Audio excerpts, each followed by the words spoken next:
Now we're recording. Okay. Everyone, and welcome to the Gnostic Union. And we have David. He is now a deacon, priest in training, very soon to be a priest here in the Union. And I'd be the first here to welcome David. And if you'd like, David, please introduce yourself. Yes, thank you. So, I am David Lewis, but I also go by David Seti. That's more of like my social media presence, David Seti. But David Lewis is cool too if you call me, David Lewis. And I am a Sethian Gnostic. I follow the Sethian school of Gnosticism, and I like to preference like to say that because you know I'm a big history buff and stuff like that. So, they say that, when we're discussing Gnosticism, since Gnosticism has been used as like a catch-all phrase, catch-all term for, anything that uh, the Orthodox Church sort of just regulates a heresy, so to speak. When you really start to research Gnosticism and study the history of it, you're like, well, no, this wasn't uniform. No different than early, Christianity itself wasn't really uniform. So I like to say that I follow the Sethian school of Gnosticism because of one thing, the cosmology and its specific view of Jesus, the man Jesus, and the message that in particular what it was talking about when it comes to how to achieve gnosis, mankind's relationship with the divine. Why are we here? So in the Sethian school of Gnosticism really provides for me a lot of the questions that I had growing up, coming out of fundamentalist Christianity. I'm a black, I'm African American man in America. So, the history of Christianity with among people is very complex and very different, not different than everybody else, in the world when it comes to our ancestors' interaction with Christianity and how they accepted it and adopted it, and how you've been grown up to believe a certain thing about God and the cosmos and Jesus and things like that.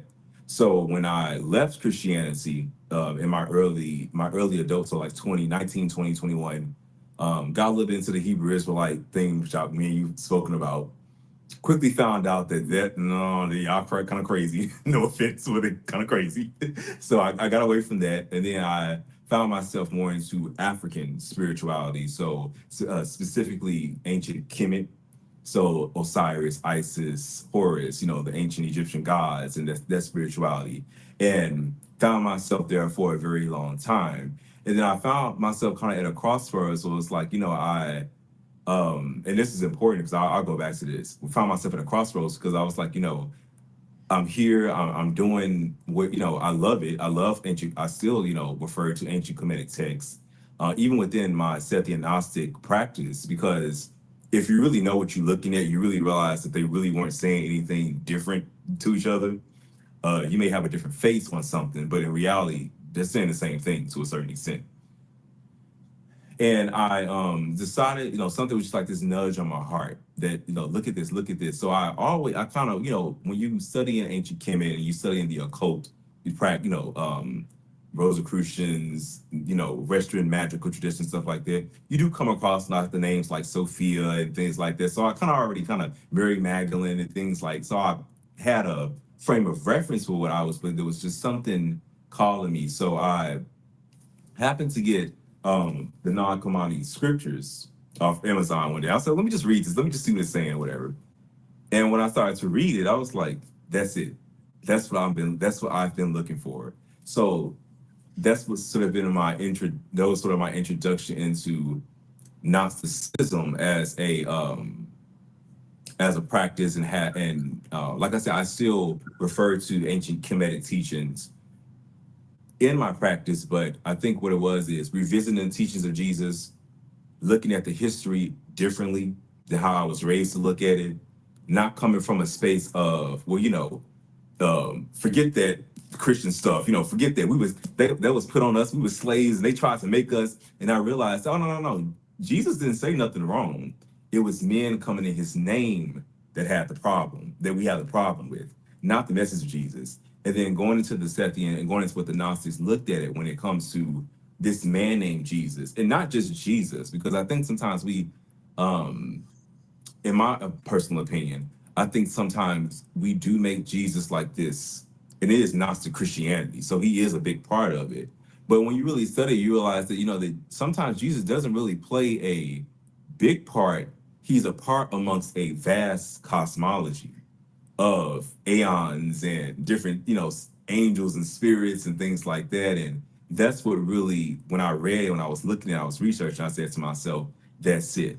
So I began to pray about it, began to meditate on it, fast on it and things. And I decided to really engage with it because, and I'll say this to anybody, whether you are into Christian Gnosticism or anything, something spoke to my heart and said, listen, history is only going to take you so far.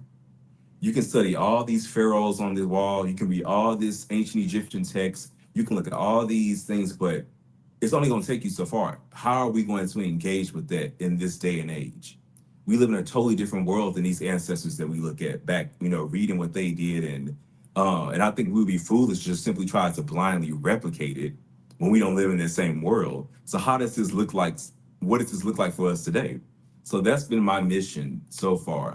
And right now in my life is bringing that bringing that ancient message and bringing it to a modern world in a modern context, because I think that we live in very Gnostic times now, especially with the rise of certain technologies and all this kind of stuff. We look back at these scriptures and we look back at what the Gnostics were saying. Like, I can kind of see this same thing happening now. I can kind of see it now happening more so if they saw it back then.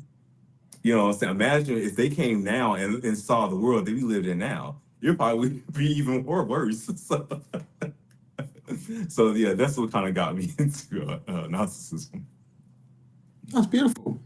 Well, one thing was a lot of people think that we're under control now. We were much more under control back in the ancient past for sure. So, Mhm. and text certainly fit within today's times as their texts are very useful. Also, Mhm. the ancient schools of ancient Christian thought, as you mentioned as well, Sethianism being from the 1st century. So that's an early form of Christianity. That's older than Catholicism right there from the get-go. So Mhm. in Egypt, Alexandria was home to many early Christian communities. So, of course, you're going to find groups such as the Sethians being there as well. Mhm. Their thought inspired the later Valentinians. So, it's Yes. argued there'd be no Valentinianism without Sethian Gnosticism. So, it's a beautiful school of thought. And within the Gnostic Union, we accept all forms of Gnostic Christian schools of thought. As the ancient Gnostics, they accepted one another. They might not have agreed with one another 100%, but they certainly did share each other's writings. And they Right. looked just within all spiritual texts, within the Nag Hammadi library that they found discovered. It wasn't just Gnostic Christian text alone. They Exactly. found Mhm. Ptolemaic text, Egyptian text as well. And Mhm. the Song of the Pearl is a esoteric text that is basically giving honor to Egypt, for instance. And that's one Yes. reason why Christians like the Gnostic Christians, because they didn't see them as stealing from their culture, rather being Right. merged with it, which was really beautiful. So the Gnostic Christians were big on pacifism and promoting equality, and that's why we see each other as equals, why we ultimately search for deeper truths within ourselves, because we realize that it's not to be here in this world, but to be beyond this world, to see past the material illusions that in turn hold us back and weigh us down. So Gnosis gives us that breathing room, that rest, that self-discovery, and the personal connection with God that the church ultimately denies. They want a relationship with the Right. church, to have a relationship with their priest or pastor, and they're the ultimate authority. Within Gnostic Christianity, there is no ultimate authority. So it's what's Mhm. within you. It's not a figure telling you what to do. Rather, it's to find God within you and to see it within others. Yes.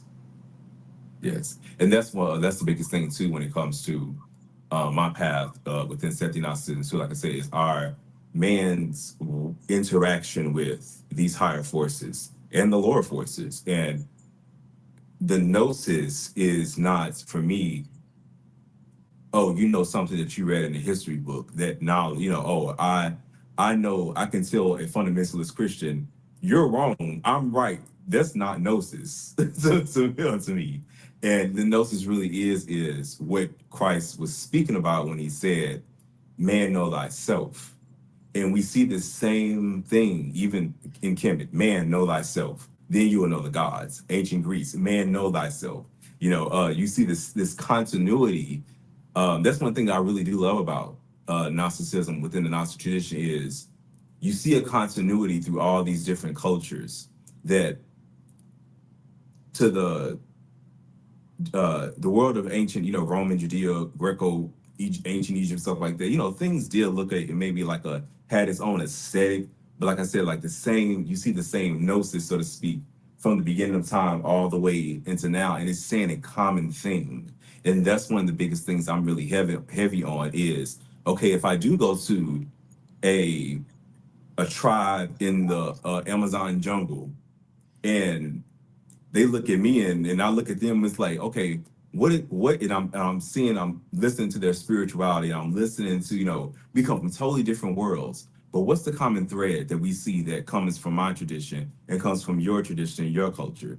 And I think that that's something that Gnostics had over the, how can I put it, the Orthodox Church, in a sense that I'm not going to look at you and heathen and sinner and that's evil and witchcraft. It's like no, let's converse with each other. Let's have this. So that's another thing why I think why the Gnostics didn't go to war with each other, because like you said, even when we look at the non-commodity library and we look at these things, that they were scholars in a sense of they weren't afraid of looking at another man's text and saying, okay, how can I grasp the knowledge from that? Looking at a different culture sects and saying, how can I, bring that into my life and, work with that? And ultimately, if I'm using, let's just say Jesus Christ as a teacher, a frame of reference, in my opinion, and just in my life, I've realized even when studying all these different things, and especially mainly, like I said, ancient Kemet, Jesus wasn't saying anything that was totally different to a certain extent. He really wasn't. And I think that he came to a very specific people at the time to give a very specific message. And I think that's why his message has stood the test of time, because it is mythological in a sense that it stands that test of time. It's going to resonate. It has resonated even to this day, because what he is talking about speaks to that spark of divinity within us. It's that calling home, so to speak.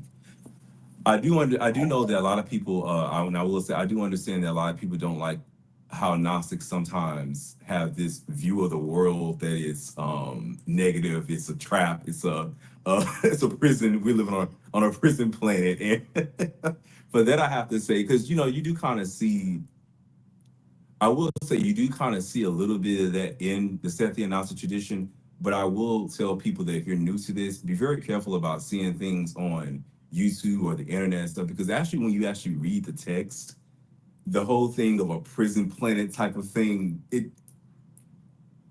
you can interpret it that way.